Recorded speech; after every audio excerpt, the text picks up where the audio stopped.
Kita tengok pelumba hard enduro.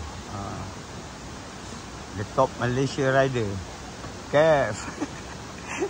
Okey.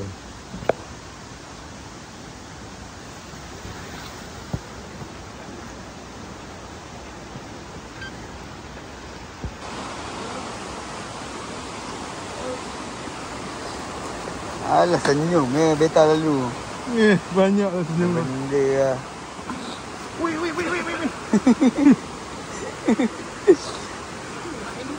Oh. Ya, Hendro. Dia kena break depan, bagi tayar belakang ke kanan. Ha? Belakang nak naik. Belakang naik. Boleh terus lah Wika. Ha. Kita Untuk hang. Kita orang tunggu, jangan takut. Kita tunggu kau kat bawah. Ya.